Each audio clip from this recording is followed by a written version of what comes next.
Hi, today my colleagues and I will share with you our objectives from our talk, Live and Let DEI, the Unmasked Crusaders.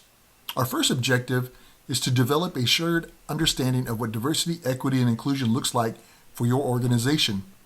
To become an Unmasked Crusader in your organization, you will need to create allies who come together to define a shared understanding of diversity, equity, and inclusion.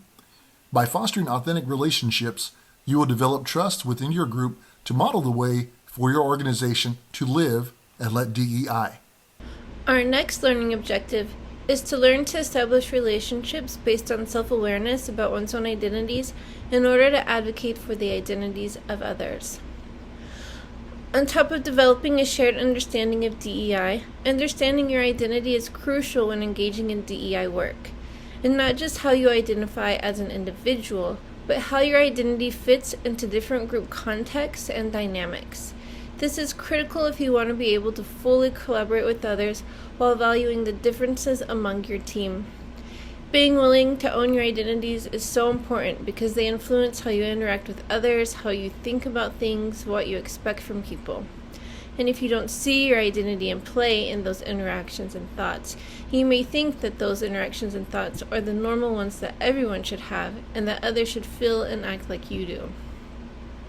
Additionally, it can be difficult to take our masks off when it comes to certain parts of who we are when we are working in environments that were not made for us.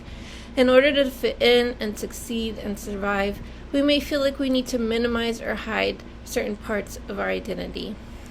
How do we deconstruct the humanizing environment and build equitable environments, including within our own work teams, where all of us can bring our full selves to the table without fear and take off our masks? Being able to fully unmask is critical to allow us to reach our full potential and to fully advocate for others. Our last objective is to create an environment that fosters empathetically based collaboration in order to build successful teams and to maintain them. During this pandemic, we have been dealt a very, very interesting hand, where we're also simultaneously dealing with racial injustice, poverty, nationalism, on top of everything else we've been dealing with on an individual level for a long time. We're all in this together, but we're all in this together differently. And that is really important to understand when you're trying to build a successful team.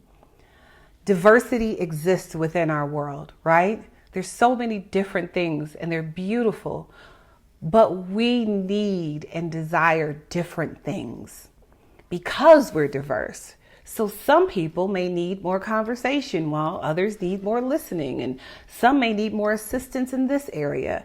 We need to be very clear and be very honest about each other's needs and our own desires and how we bring that to the table. And that helps us to build relationship, which allows us to also collaborate. In addition, we need to also understand the impact that the trauma of this pandemic and all of the other events have brought upon us. We have such a uniquely shared experience, but trauma is different for everyone and how it manifests is different for everyone. And you first have to acknowledge where yours is. What traumas did you bring into the pandemic? And what new traumas are you dealing with because of it? Because of racial injustice and nationalism and poverty and climate change.